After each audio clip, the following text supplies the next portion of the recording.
Next up, we have our plenary panel on supply chain technology and the future, making sense of emerging trends and identifying opportunities for innovation and growth, moderated by Jeff Amerine, founder of startup Junkie. And Jeff will introduce the panel. Welcome them up. Thank you. Thank you. All right, you guys have fun. Come on up, guys. Thank you, sir. As we get started here, thanks for hanging in. I know sometimes after lunch you're feeling a little bit drowsy, and we're on that pathway between you and some cold adult beverages afterwards, I'm sure. But this is going to be worth it. This is going to be worth it. To get started, I'm going to say a few words, and I'm going to get going with the esteemed panel here. I think we've learned over the last 2 days that the idea of supply chain resiliency, the idea of not having single point failures, the idea of sort of anticipating the unexpected, doing things like wargaming, all these things are really critical to build the kind of resilient supply chains that we all need in order for the world to continue to operate effectively and efficiently.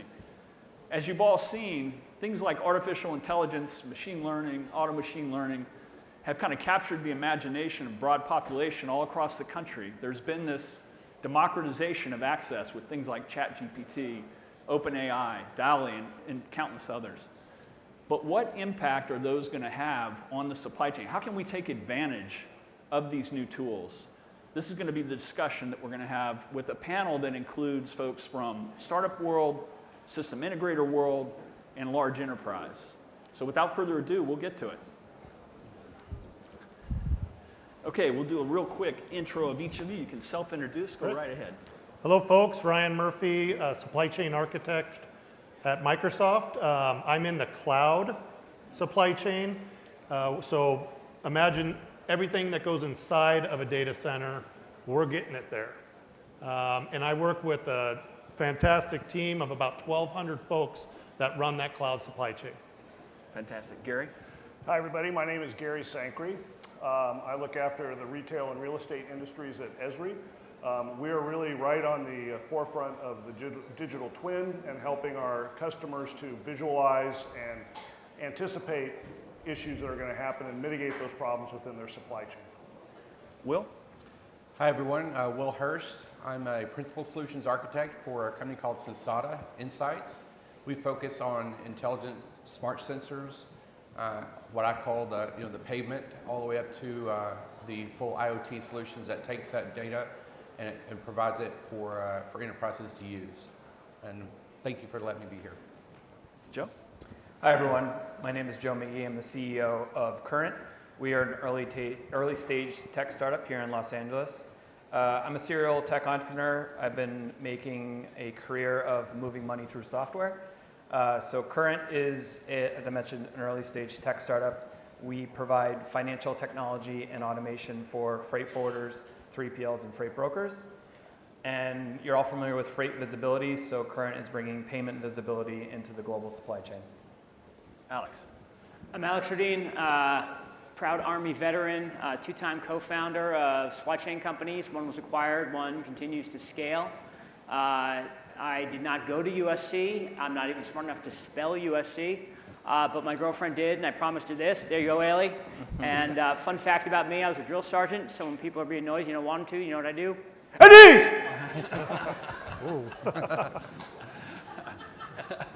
You can't take the military out of some of us. So just before we get started with this, how many military veterans do we have in the audience? If you served, raise your hand. Stand up, stand up. Have the veterans stand up. Stand up, stand up. Give this crew a round of applause if the veterans.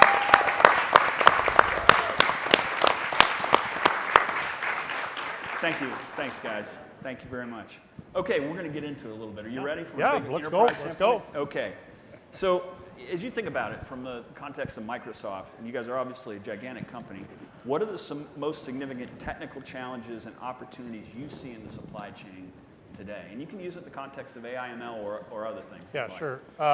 So the world is changing, and we have to change with it. We have to be adaptable. It's getting more complex, and frankly, the regulatory environment is more significant than it has been in the past.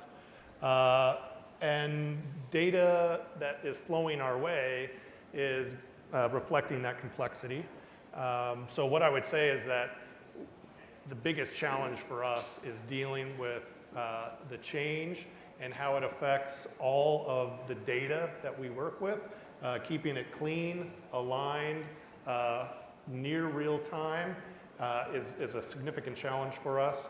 And it also is a prerequisite for many of the things we want to do with machine learning and AI. So we are investing heavily in managing that data in a different way than we have in the past. And maybe I'll get a chance to explain a little bit more about that. Sounds later. good. Yeah. Sounds good. Well, I'm going to move along. Let's get some of the ESRI context. And if you want to paint that with a little bit of retail color, given your background, feel free. Yeah, thank you. So I didn't mention my background. I was at Target for 30 years in the supply chain, so I have a little bit of bona fides there.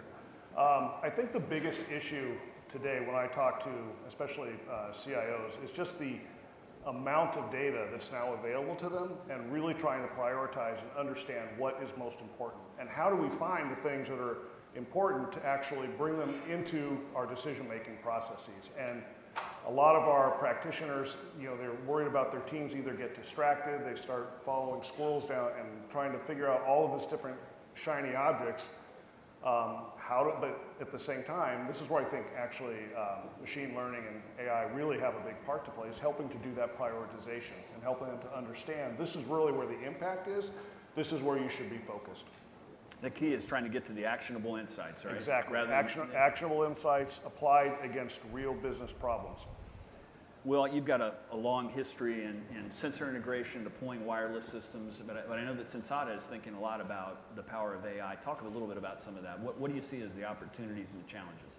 So, obviously, to mirror what's being said so far is we're living in a world where we're starting to be able to sense more and more data, and so that's a wonderful thing. But it creates the challenge of even the largest corporations. I've had an opportunity to work with Maersk and FedEx and Walmart and some others, and they literally don't know what to do with the data.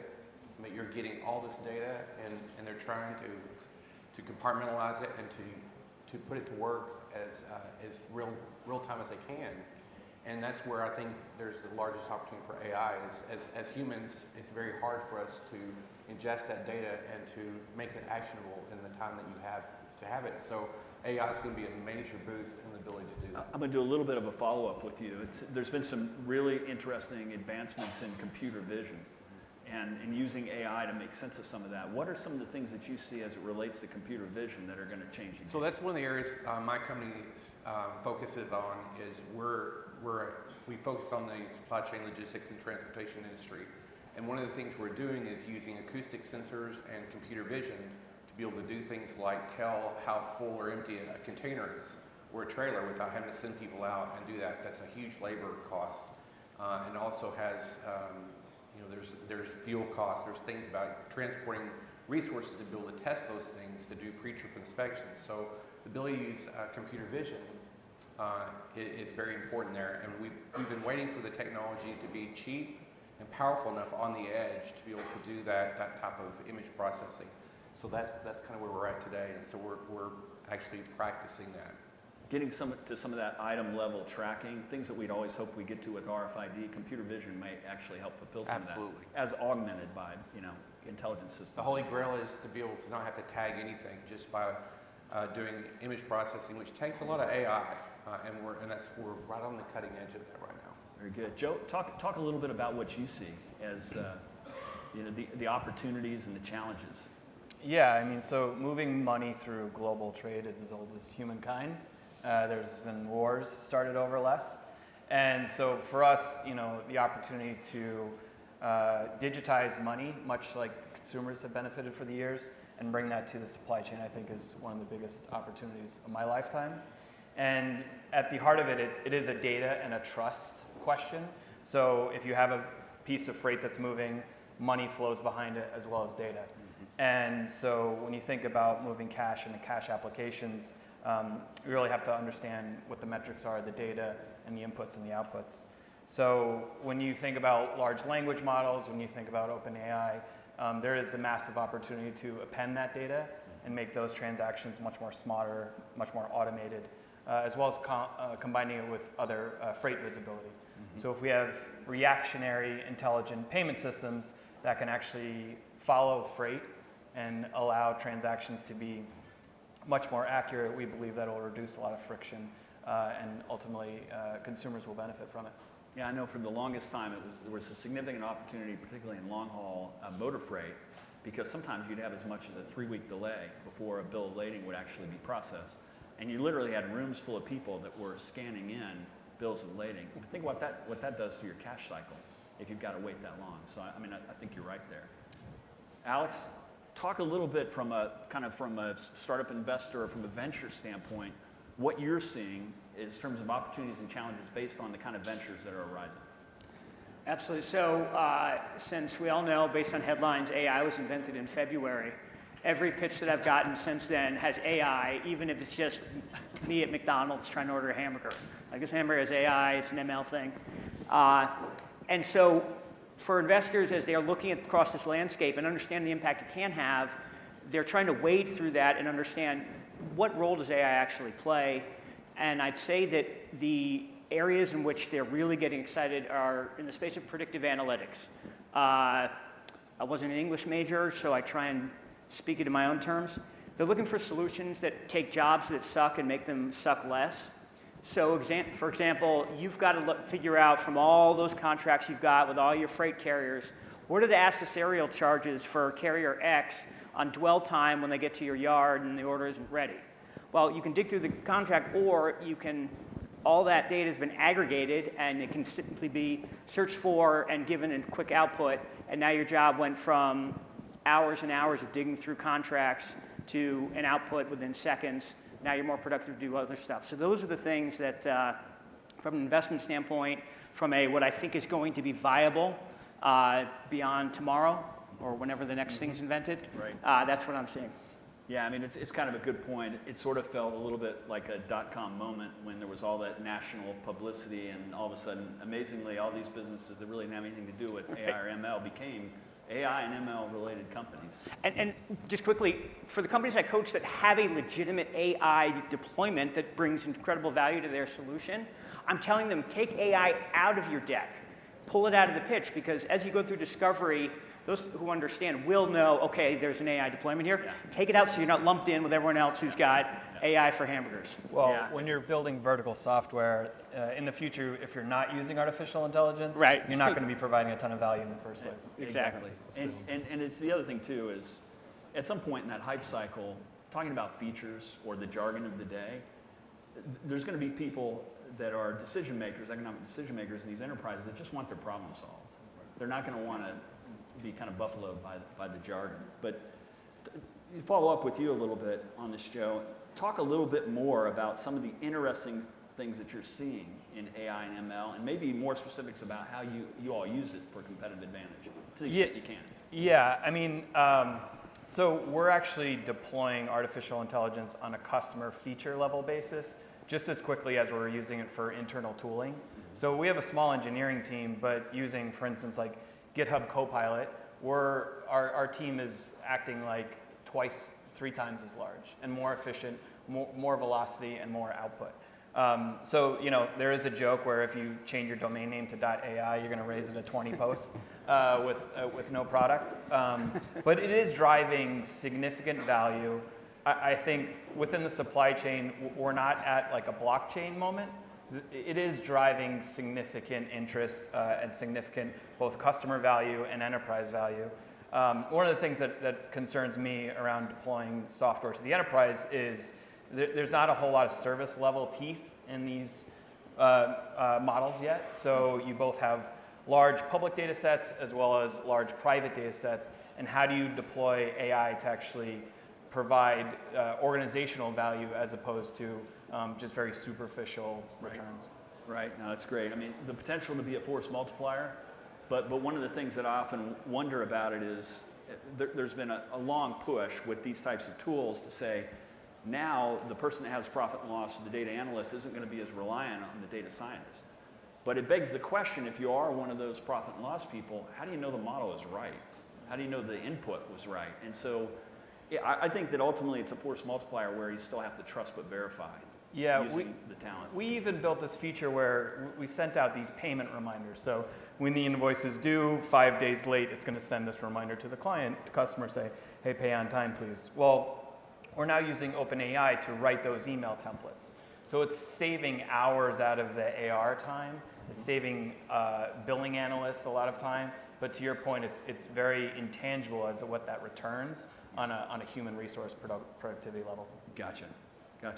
Will, what about you? I mean, you talked some of what you're doing with AI and ML, but what else is intriguing to you if you were to put the forecasting hat on and say these are the kinds of things we need to be aware of? So there's two specific areas we're seeing really exciting things on. One of them is using the data, both the internal data sets and external data sets for doing true route optimization in transportation. That's one of the things that we're seeing a lot of value in. And then machine health. We have a sensor that has 7 sensors built into it, and you put this simple device, it looks like an oil filter, and it's got a rare earth magnet. You put it on any kind of electromechanical device, and it spends 2 weeks. Every one of those sensors determines what normal looks like. And then after that, as something starts to break, usually it starts with a weird sound or a weird vibration or a temperature change. And that sensor is able to tell something is breaking literally months before it's breaking. So you can anticipate those failures and eliminate it before it Proactive actually happens. maintenance, proactive ordering. We live in a post-COVID where you just can't order a motor, it's going to be in overnight. It might take 6 or 7 months to get a new motor for an industrial piece of equipment. And if you can fix it before it breaks, repack the bearings or go and change out a transformer, it allows you to keep your equipment up and running, and uptime improves a great deal. Gary, weigh in on that. So for those of you who don't know about ESRI, because I have to put it in that context, we're a GIS company. We're the biggest GIS company in the world. We bring data, we do mapping. Our customers use that tool to find correlations in data, and we're spending a lot of resources these days really investing into AI, because in the past, thinking back to my days at Target, we would see an issue, or we would identify a business problem. We would come up with a hypothesis of what we think may or may not be causing that, and then we would do the studies, and we would use whatever data was within the context of what we were familiar with, and we would either prove or disprove it. And now with AI, the number of data sets that we can bring to bear and find correlations, and in our case, looking for geographical correlations to understand why things are happening where they do, the limit's gone, right? And even more important, the tools now can tell us not just, your hypothesis is correct or it's not correct. It can also tell us, these are some questions that you didn't ask that you probably should be asking. And I think that's really a game changer, and it's what our customers, it's what I get pretty excited about, and I know our customers are starting to leverage as well. Fantastic. Ryan, what do you think? Yeah, we have some exciting use cases in our supply chain. We're applying AI, whether it's a kind of an ML for optimizing, forecasting, whatnot, but we're also now starting to apply it, generative AI. And we're working on some basic use cases to make complex data explainable. So the natural language processing of and engaging these large language models allows for a planner who may have a week's worth of work to digest and explain why a plan has changed, what were the factors driving that change, is the change correct, or have I overcorrected. With this generative AI, we're really seeing some awesome examples of taking significant data and putting it in very simple terms, or letting the AI put it in very simple terms for our users. And this is saving not only kind of radical productivity gains, but it's actually shortening elapsed time of process. So we're seeing cycle time reductions in the overall business execution. So really exciting stuff that, and of course at Microsoft, really an embarrassment of riches at our fingertips. Gigantic research group, significant GPU horsepower, and obviously many strong software engineering teams. So it's a really exciting time, but the pace is blistering. And it really goes to show why Microsoft is taking the optimist view in that AI will be ubiquitous. So it's interesting to say, for you to say, take it out of your presentations here, because it's just going to be assumed. We're 6 months away from that. So the pace is really exciting. Yeah, that's fantastic. And I'm going to keep it with you for a second here. We've heard a lot of discussion about the demographic realities, about the difficulties with immigration.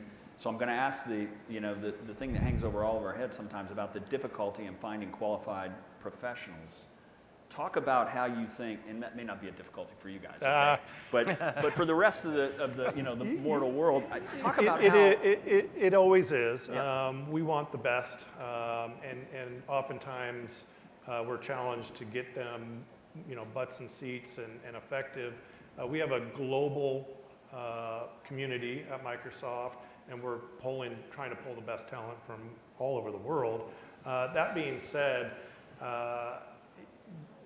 the turnover lately, the remote work, and there's just the pace of change really requires us to not only find the best people, but to invest in the talent once they're in Microsoft. And it is a continuous learning endeavor. And I think in the past, we always kind of assume let's hire the best folks and we're good. Now it's hire the best folks and invest in them throughout their career and make sure their experience is enriched with the latest information that they need. Well, and I'm going to do a follow-up there too, because one of the things we'd all hope for is that AI and ML and auto ML and the generative AI are going to be force multipliers in that even large companies will be able to maybe keep headcount stable, but can do more. Talk about how the impact on productivity for engineering. Yeah, it's a little early for us to make kind of broad declarations or specific numbers, but obviously with GitHub Copilot and some other tools, just the software engineering discipline itself will change. We're really looking to enrich that human experience of the software developer and move them up the stack.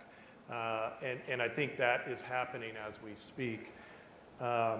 In other areas where there's human operators, whether it may be a call center, order entry, following and executing workflow, all of these processes are being automated.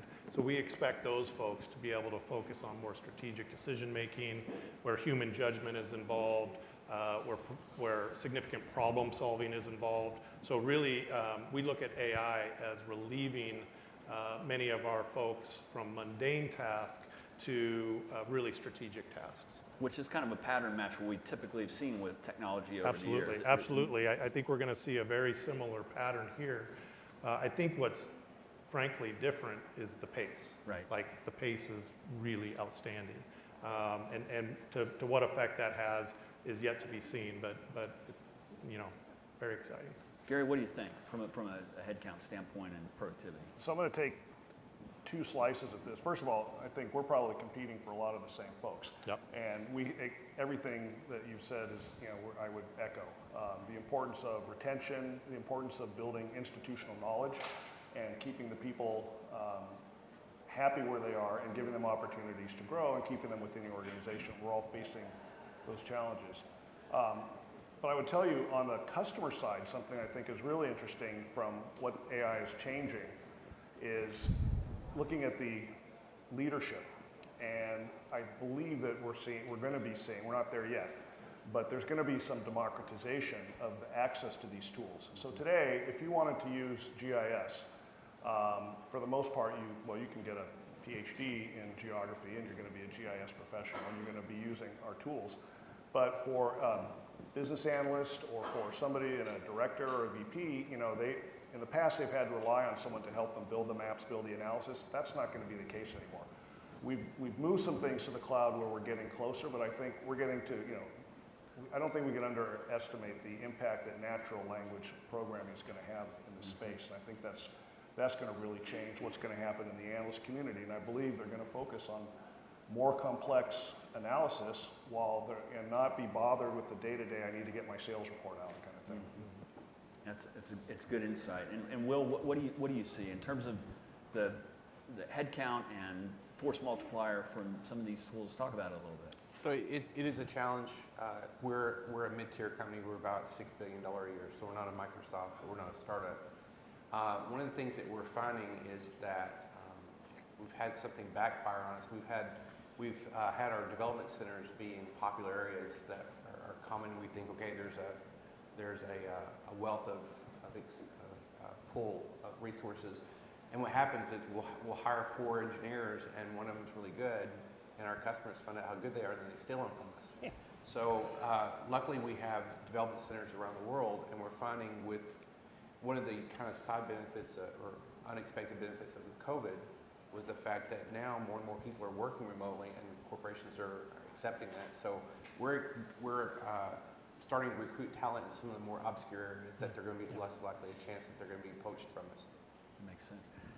And Joe, you bring the startup perspective here, and it's always a war for talent at the startup stage, and some markets are better than others. But how are you seeing it in terms of a force multiplier? Are you going to be able to keep headcount stable and do more? What's your take on it? Yeah, I mean, it's quantifiable. Our small team is able to act 2 to 3 times its size. So we see the direct impact of this. The irony is the opposite of AI is human in the loop. So anytime you have a manual, repetitive, human-driven task that's interfacing with data, that's ripe for intelligent automation. And so you can take any vertical, you can take any business operations and apply that type of automation, and you'll either see cost savings or profit margin increasing, or both. I think obviously it's much harder to quantify massive corporations like some of the folks up on the stage, but for mid-tier and SMB that are either startups or in business operations, it's a significant opportunity to reduce costs and increase margins. And you really need that right now because capital has tightened up a little bit. It's been a lot less available than it was in 21, and so if you can do more with less and get to profitability sooner, it seems like it's a win for startups. 100%. Yeah. Alex, what do you think? So I completely agree with Joe, and I'd say we've talked a lot about headcount, we've talked about the power of empowering your team, but for me it becomes the real power of AI is you've got engineers and highly skilled people, and it's absolutely going to be a force multiplier as you've shared. To me, the greatest impact is going to come when you're operating warehouses and historically you were able to throw bodies at it. So peak season, you just go out and hire a whole bunch of people and then you lay them off in January. AI, the solutions that will have the greatest impact, when it gets to the person who's in the warehouse, who's walking over to grab the item, to put it in the box, to ship it out so it gets there in time for the birthday, they may never understand AI, they've heard about it, and that's fine because the best solutions will meet them where they are, and they'll be able to understand how this tool makes my life better, or as I put it earlier, takes my job that sucks and makes it suck less. They don't have to understand the particulars of it, and so I challenge people developing AI and trying to have that impact all the way down the line so that a warehouse runs better and more orders go out in less time. It's got to be a solution that can work, because you can whiteboard it all you want, but you run out on that field, and if the other 10 players don't understand the play or why it makes sense for them to execute a certain way, that tool stays on the shelf and that play doesn't work. I also think to drive true adoption, that interface has to be invisible. So that knowledge worker might not even know that they're using automation or AI or whatever acronym you want to throw at it. Like these types of models have existed for decades. It's now just the consumer application that is driving a lot of this hype cycle. But to drive true business impact, a lot of this stuff has to be behind the scenes. Absolutely. It has to be invisible. Absolutely. So now we're gonna, and I'm gonna stay with you on this one, Joe, because I know that, I mean, you're selling into large enterprise, right? And so the question is, and I think this has probably been true with enterprise sales for a long time. Sometimes that sales cycle, when you're selling into large enterprise, can be somewhere between 6 months and infinity, right? You can die as a startup getting it done. But what are those key challenges in successfully implementing an AI/ML-based platform, for that matter, any enterprise platform, into a large customer? Yeah, so generally in vertical SaaS, you want to try to find a target customer that will have a sales velocity that you don't run out of cash before you're able to make an impact. It's a very simple equation. We're not reinventing a wheel here. Now, AI as in its current form in enterprise software, as I said, there's not a whole lot of service level delivery. So we've started using AI, specifically OpenAI, to take an invoice, you parse the invoice, which actually is a 15-page doc pack that if everyone's familiar with freight invoices are very complex. It has accessorials, it has 10 line items, it's rolled up to one sum that has 3 invoice numbers, a BOL, all of these things. OpenAI is able to actually parse that within seconds and input it into our database. Like it truly is amazing. But that doesn't have, I don't even think it's 99% accurate over time. And that's the challenge of bringing these applications to the enterprise. So for us, we're a little bearish on that in the near term as it relates to startups like us driving true business impact in Fortune 5000. But I think it's going to take private proprietary data sets, so the Microsofts and the ESRIs of the world, they actually have the biggest opportunity to implement AI internally. And I think that's where you'll see significant economic movers as it relates to this new version of technology. Startups like us, we're putting on a pitch deck and convincing some silly VC to give us $2 million at a valuation that'll make me sleep at night. That isn't moving the needle of GDP. Right. So Will, you've been in the system integration and the technology sales place for a long time. If you had some advice on the buy side to large enterprises, what would your advice be in terms of formulating a strategy that incorporates new technologies like AI and ML? Well, it's actually, out of most of the solutions that are out there, it's low-hanging fruit. It's an easy sell. There's no real technology barriers to it. The big challenge is convincing them that that you've got all this data and there's data that you don't have that we can supplement and allow us to integrate that. And it's usually a big enough project. It's like the SAP implementations of a couple of years ago. It scares people. It can be career-ending at times. It can be. Yeah. But it's really not as hard because it's such a big, it's kind of like RFID. When RFID first came out, it was an easy sell. Everybody put their shingle out saying, we have RFID systems, and it was intuitive enough, people saw the value. Now you just have to perform. Well, Gary, are you seeing, as you think about your customer base, do most of them have a well-defined strategy around that, how they're going to incorporate this, or is it still developing? Talk about that a little bit. So for us, I was just going to echo on that exactly. I mean, I remember, when my boss telling me we were looking SAP as a matter of fact, and looking at some of the integrations and getting the note, I'm not taking any number that starts with a B to management to try to implement. And the lesson there, what we find is first of all, I'm a big capability guy, and I think the less we talk about the system with these stakeholders and with our buyers, and the more we talk about what they can do. And I'm a guy that runs around saying, I want to, so I can. Apply that statement to all of your business value and sell the value. For us, it's about finding a key stakeholder in the business who can help us to navigate.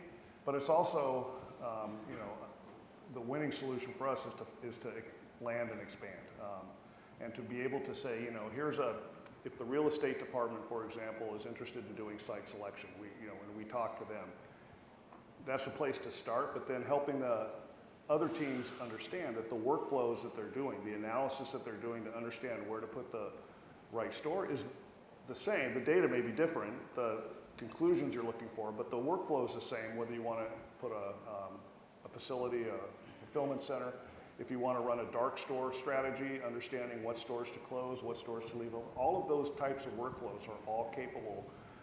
But if you go in with the shotgun and try to do it all and say, hey, we're an enterprise solution, we're going to be everything to everybody, you're just not going to get traction. So start with a point solution, kind of a land and expand strategy. Exactly. Might be the way to go. And that's probably a good way to think about it if you're on the buy side and the enterprise side. Let's pick one thing that we think is going to be a good fit for the use case. Right. Do some experimentation and then kind of go from there. Small wins. Small wins. Small wins. Yep. Very I've good. sat on both sides of the table, and I can tell you on the buy side, again, all about, I have a specific business problem because, now switch hats here. They're going to the software vendors that were the least successful were the ones that did come in and show all this crazy stuff and all the shiny objects and look at all these great things, and then we're distracted and we're not doing that. And I don't want my people doing that. We have a specific ROI we're trying to generate. This is what we need to do. Show me how you deliver that. Yeah, and as a general rule of thumb, when you're doing enterprise sales, you kind of fall in love with the specific problem you know is a problem, and you come with the value justification figured out. If you can do the CFO's work ahead of time to say, we understand your assumptions, this is what it will look like, you're in a whole lot better situation. And then when the next business problem comes up, you can say, guess what? You already own a solution that can do that. So let's talk about some of the stuff that I'm sure you're incredibly familiar with. You think specifically of the stuff that has captured the attention of the broader audience, the ChatGPT, GPT-4, and the OpenAI derivatives. How do you think business leaders can use some of these things that are kind of readily available and are relatively low cost across the enterprise? You can use the supply chain context if you want, but these are things that don't necessarily require a lot of customization, but they can provide value. Talk a little bit about that. So from the generic products such as ChatGPT, open to everybody, we all use it. Students are hopefully using it to cheat on their exams and their papers. If you're not, let's get busy. But those tools really, you can think of it the same way. Folks in our business should be using ChatGPT to cheat, to get ahead, to make progress, to be faster, richer results, more exciting content, or better explanations. But first, what you have to do is make sure you're checking in on security and privacy within your organization. That is of utmost importance to factor in not only the company's responsible AI policies, but ensure that it's compatible with security and privacy. Once you've established a company environment for Gen AI tools, and many of us are working on these environments, then you can roll them out broadly. These are horizontal solutions for an organization to tap into a rich wealth of trained models and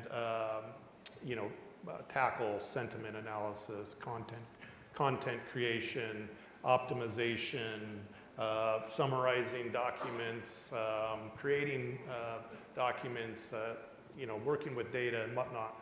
All of those can be, everyone in the organization can utilize and benefit from those.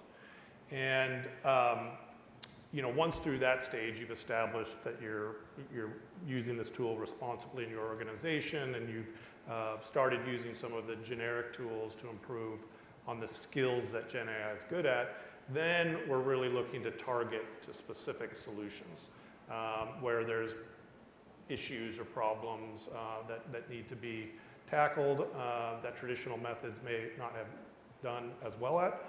And then also look for kind of an environmental scan, understanding what these Gen AI tools are good at. You're doing a little bit of matchmaking and looking for those skills in your organization that are done manually, that are a match to a generative AI skill set. And there's a project right there. That's something you can tackle. And ultimately, every company is going to have and find a maturity curve that works for them. Automating mundane tasks, whether it be content creation or data analysis, and then it gets into more rich use cases around problem solving and human judgment. All of which you don't start at the most complex, you kind of work your way up that curve. And a follow-up for you is there was this concern of the constraint of it's hard to find number of data scientists you need. Yep. You mentioned that data scientists, data analysts can move up to higher order tasks and more creative. But do you also see that the data scientists may have some kind of significant role in understanding the approximation of truth? So things like hallucinations and false information, and it was almost laughable that a lawyer was nearly disbarred because he used to write legal proceedings, and it was very convincing, right? But it was all fiction. So talk about the role that the data scientists can play in making sure that you're still heading in a good direction. Yeah, so we're actually in the midst of this right now. We are turning out proof of concepts and prototypes leveraging these technologies, and we need to verify and test the results. And how do you do that? So we've actually moved some data analyst, data scientist type into these programs to help us verify the prompts that are returned. And this is it's almost like a mirror image of the work done to create and do the prompt engineering to generate the response. You now have to sort of reverse engineer and make sure the data that this large language model is returning is in fact accurate. So it's almost like a new discipline for our data science teams. And even things like we're using Gen AI to create synthetic test data. So this thing will look at large data sets and create a purchase order. And we need thousands of purchase orders to complete these tests. Are the purchase orders that they're creating accurate enough to be valid for our testing regimen?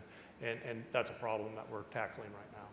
Got it. Okay, we're gonna begin to go into one of the things that's talked about a lot, and you could describe it as maybe being something that's akin to the singularity in some ways, but there's a discussion of AGI, artificial general intelligence, and where that's going.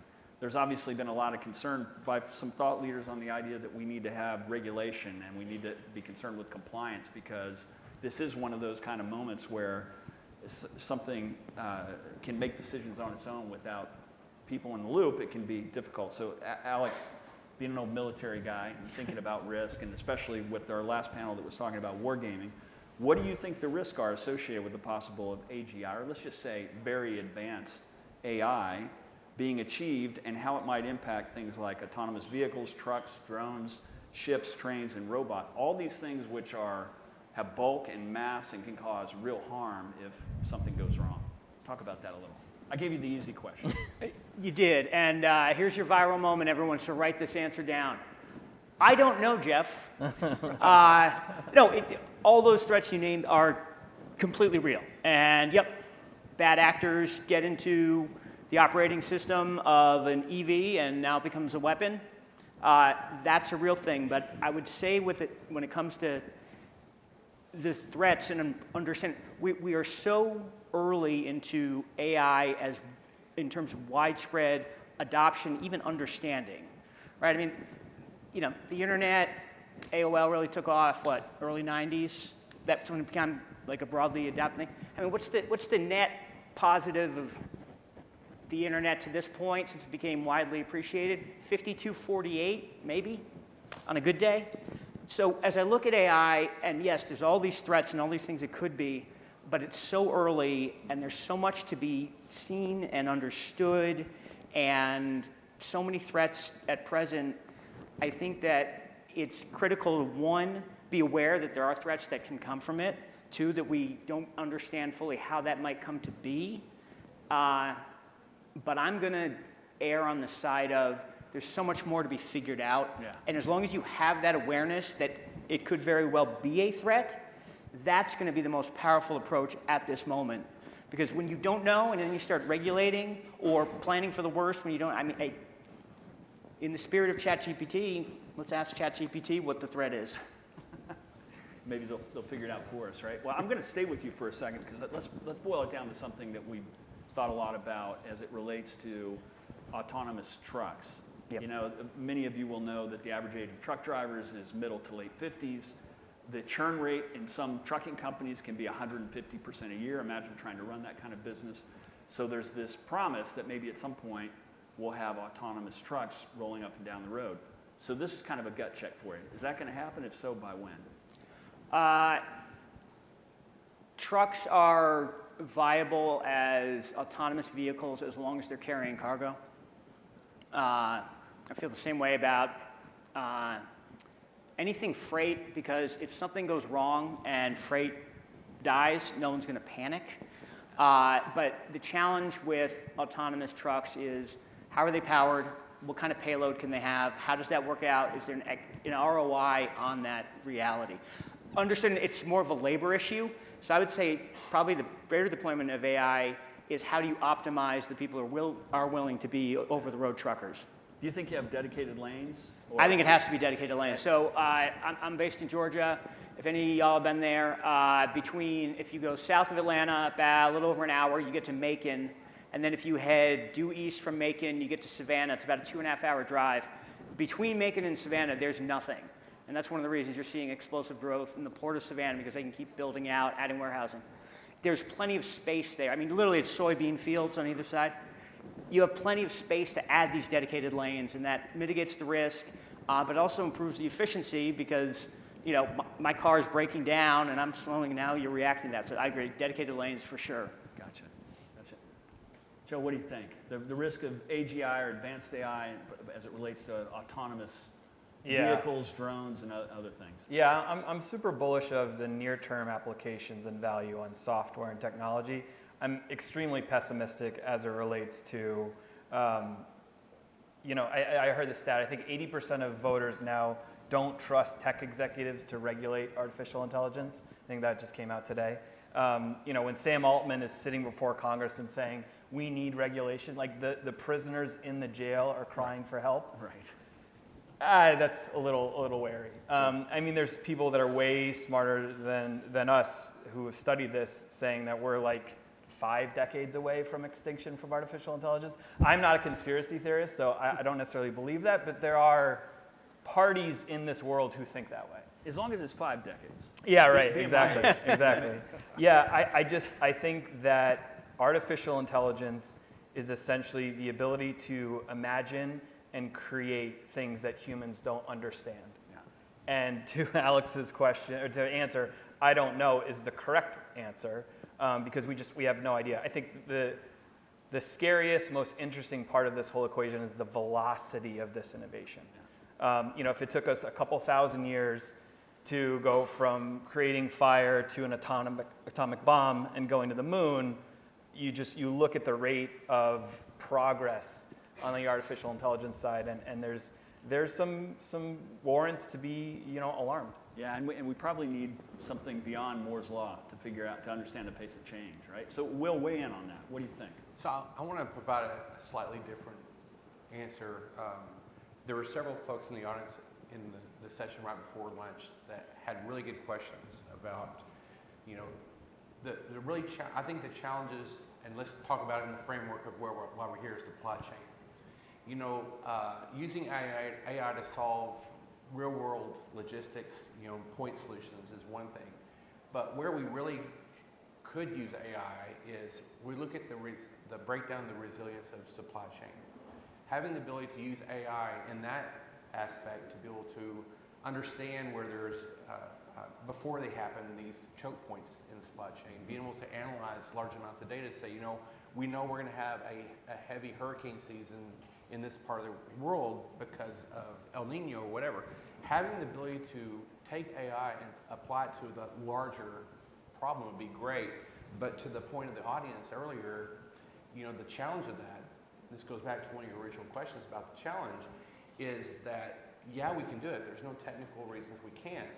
But can we practically do it? Because corporations, you know, and human nature is going to say, I don't want to share the data. I don't want to reduce my profits. So the biggest challenge to me in these systems, and this answers the question you're asking, is they might not happen because there's not going to be a corporate benefit. Yeah. And it's going to be very, very hard to convince corporations. It's tough to break down the silos. Students are going to need to know this as they're engaging AI and they have a great idea.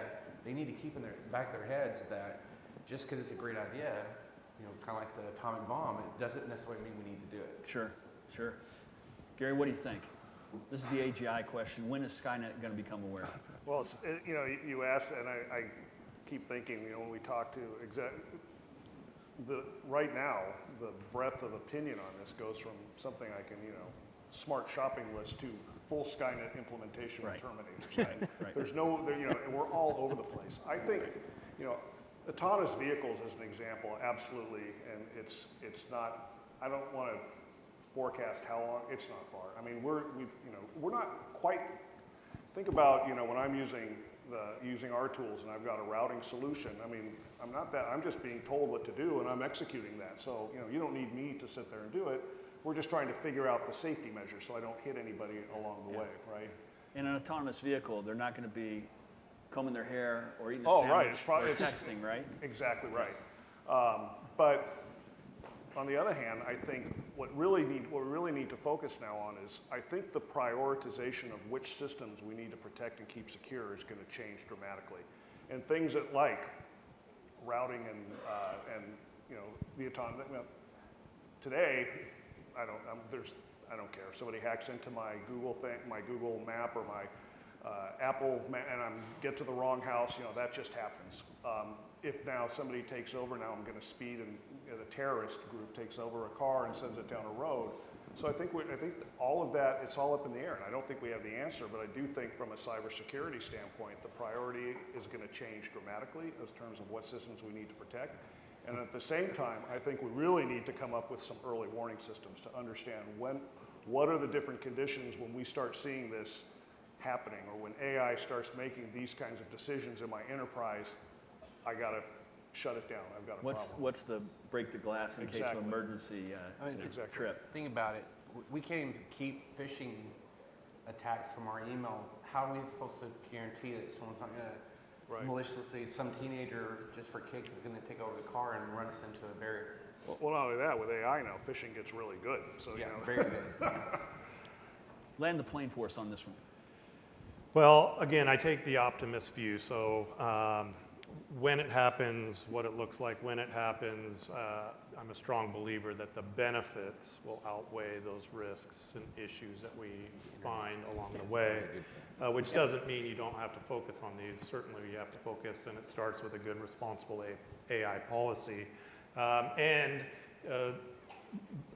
Business leaders, early in career folks, we get to set the pace. We get to set those responsible AI policies within our companies and influence them. So now in terms of AGI, I think we're going to see what looks like AGI before we've actually achieved AGI. In that we'll see avatars that look exactly like a real person speaking with the same voice, and it'll really appear like that person is thinking and reasoning and articulating novel thoughts and whatnot, when really it's just a stack of technology that's available today, and it's just been assembled properly. True AGI, I think, is something that we're seeing glimpses of. Software writing more software, which writes more software. That is a string of events that is a precipice. It's leading us towards AGI. And again, that's happening now, today, that's available, and there are folks that are taking advantages of that with products like various GitHub Copilots and whatnot. But again, I think in terms of supply chain and how we look at this, it goes back to that working up the maturity curve, ensuring that we're doing the right things the right way, taking accountability for privacy, security, the ethics of AI all need to be front and center with the conversation. We have a choice at this stage. We're going to live in one of two worlds. One where you go and focus your AI implementations on process automation, role elimination, driving profitability, or you can take an approach where it's a human-centered approach, enriching the human experience. Do you feel better about the job you do every day? Are you achieving more? All of these aspects can be created by leveraging AI, depending on which side of the bed you wake up on in the morning. And I don't think one side is better than the other per se. We've got business imperatives to take care of, but I would advocate for a balanced approach. No, that's great. Well, listen, we're believers, my company are believers in the future of AI ML. It's a focus of the Fuel Accelerator that we've run for a number of years, and that's a global recruiting process, and we get some really amazing companies in with great solutions. We've got some time left. I want to open it up for audience questions while we've got a little bit of time left. So who's got a question for this panel? You got a rare opportunity. Yes, sir. Hi there. Hi, Sam Liu again from Cohort 9. Before I start, I just want to say I'm a big fan of ChatGPT since they started. And I've been using GPT on a daily basis with everything for my work, paperwork, modelings, even for like relationship issues. So it's been super helpful. And talking about my question is about my current job. So I just joined this company in the supply chain analysis team. We're trying to build more data analysis, new technologies to the company. But meanwhile, we have the other group of people who fully believe in their practical experience, who still read everything on the paper. And so within that, every time when I try to convince the whole company to try something new, I always got a lot of pushbacks. And I believe that there's actually a lot of mindset about technologies and also the huge learning gaps with different people. So with this situation, I want to hear some advice from you. Yeah, I mean, to reiterate, and I'm going to turn it over to the group, getting behavior change, anytime you want to implement new innovation, getting people to buy in and actually do it is a challenge. That's kind of what you're getting at, right? Getting them Yes. away from what they're comfortable doing? Yes. Is that a fair way to restate it? Want to take a shot at that? Well, I think one of the opportunities here is in a company, supply chain company, there is rich human resources available, and to encourage use, one method is to leverage the human capital as a knowledge base. So encourage publishing of white paper, research, even specific decision rationale, and train the model on that. Encourage the most wise and experienced folks who strongly have a bias towards human judgment to explain it and actually smarten your large language model by creating a knowledge base from the knowledge of your workers. And this is, broadly available today, and there'll be more and more of this going forward, where a particular person may, talk about their experiences, their lessons learned, catalog years of trial and error, their fail-fast experiences, and that all becomes a body of knowledge for your organization, specific to your industry. And all of that can be trained directly into a model. And I think what that does is it builds a bridge for those folks who are reticent to use the technology if they know that their knowledge is a part of the corpus of the model itself. Very good. Other questions? Hey guys, my name is Ron Volpe. My background is all physical supply chains, mostly food, and the last 5 years in the Danish technology space with a startup that thought it was a scale-up and a scale-up that thought it was a startup. So my question is this: in the traceability space, there's a slide I use that says it takes a village to deliver traceability, and what it really means is it's combining various data sources to create an end-to-end picture. Is there a similar version of that for you guys in your space in terms of who you work with in the ecosystem to create new value? Will, why don't you take that one? Yeah, a good example, that's cold chain. And that's where one of the things my company really focuses on is you think about cold chain, the big issue is that you have different custody. So how do you stitch the data together from the warehouse to the LTL carrier that picks it up and all the way down the chain? And so the way we're attacking that is we got to tag that with something that's very cost effective, very small, and is reliable from a data standpoint, so that it kind of transcends those different groups and it doesn't rely on their IT. Having that seamless tracking from end to end without having to have that participation is how you can get that data. But that's an area that's a major focus. Very good. Question? Dan Krasenstein at Procon Pacific, part of Global Supply Chain Cohort 2, Fight On. I work for a medium-sized importer, importing polypropylene bags from China, Vietnam, India. We have zero AI usage whatsoever. What would be the low-hanging fruit that you're actually surprised that we haven't even dabbled in? Where should we start? Whether it's inventory, whether it's ocean freight analysis, whether it's errors in quality control and contaminations at factories. What are the ones that you're thinking, holy cow, you've not done that yet? Where should I be? Where should I start? I would start with the productivity suite and the tools that are available today. Even if it's helping folks write an email, if they write that email 5% faster or enrich that email and it's a higher quality, you've delivered something to the organization. So the productivity suites that are available, the out-of-the-box ChatGPT, those are great places to start. And then you're going to find pathways from there to that next increment of sophistication and whatnot. So that would be my advice on where to start, is just train folks, get them resources, get them accounts in ChatGPT or other competing services, and get started, and they're going to find a way to move that basic use case into their job and their role, and then from there, you'll move forward. Internal knowledge bases that have process improvements. Yeah. Nothing proprietary, but things that take lots of people to come together to document and improve is probably the easiest way to implement. Yeah. And I think, one of the promises of this technology is, especially in the supply chain world, I think would be interesting for you, is to look where can you find places to be more agile. So what points in your supply, where from the consolidator, whether it's on getting through, whatever variables can make you able to react faster when things don't go the way they are. I think that's really the place to take a good hard look. We've got the flashing red light here, which means we're 12 seconds late, but one more question. Yeah, so I have a question on VOA. There was a talk about data and payments accompanying freight.